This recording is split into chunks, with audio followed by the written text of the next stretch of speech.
Maria segue pela cidade, conduzida por ele, a bater pernas pelos boulevares. Saint-Michel, Saint-Germain, Pont-Neuf, Pont-des-Arts. Arthur aproveita para contar vantagens, peripécias, andanças pelo mundo. Ele se pretende um herói expatriado, a rodar por continentes, girar nos calcanhares, atravessar oceanos. Mas aí, ao lado de Maria, parece pequeno diante de tantas histórias, geografias e solidões que insinua. Tudo bem, pensa ela, a verdade agora não tem a menor importância. Enquanto caminham, ele fala, gesticula, diz se equilibrar numa linha imaginária traçada por pegadas invisíveis, num mapa-mundi sem polos, trópicos ou meridianos.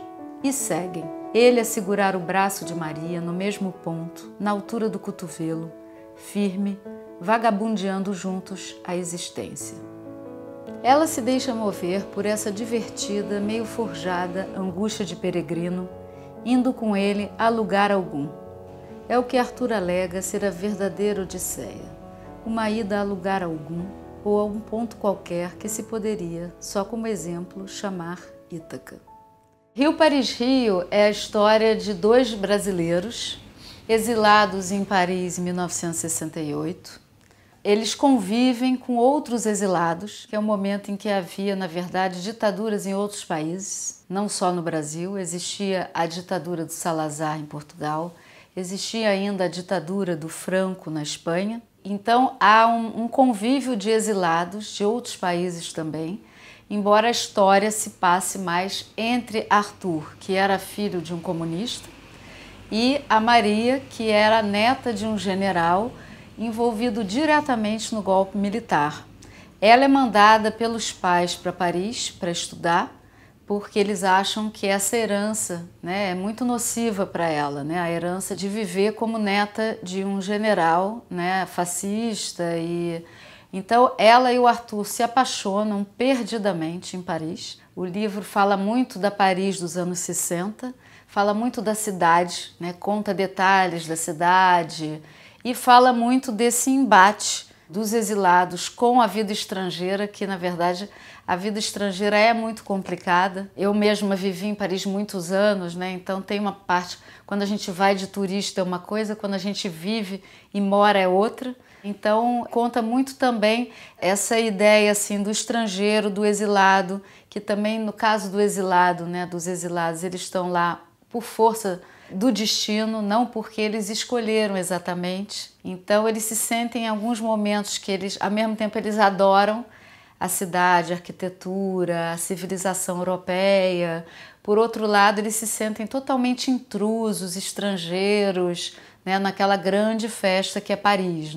Eu escrevi Rio Paris Rio de início porque eu mesma tenho uma questão profundamente não à vontade com a ditadura no Brasil, nos anos 60 e 70. Eu fui uma criança que nasci depois, já da ditadura instituída, já dado o golpe militar, e cresci numa família que não era nem de esquerda nem de direita, era todo mundo levou suas vidas como nada daquilo tivesse acontecendo, E quando eu virei adolescente, eu li o livro Que é Isso, Companheiro, do Fernando Gabeira. Quando eu entendi tudo aquilo que tinha acontecido, eu fiquei muito acabada, eu fiquei numa angústia e me senti traída pela minha família, porque nunca ninguém tinha tocado sequer naquele assunto dentro de casa. Então eu queria muito falar sobre isso, porque eu percebia que na minha família ninguém falava no assunto, na universidade que eu frequentei ninguém falava no assunto. Os amigos hoje em dia não falavam no assunto, ou seja, ninguém falava mais no assunto, um assunto tão relativamente recente.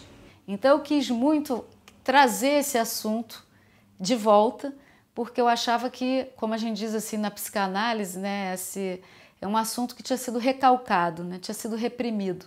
E eu acho que o que a gente vive hoje em dia, principalmente esse último ano, eu acho que a gente vive esse momento exatamente de revirou ali a poeira, e tá vindo tudo à tona, tudo que na verdade a gente fingiu que tinha resolvido e na verdade a gente não tinha resolvido como sociedade. Então eu escrevi Rio Paris Rio exatamente para falar dessa violência da ditadura, de um regime totalitário nos corpos das pessoas e nos afetos, né?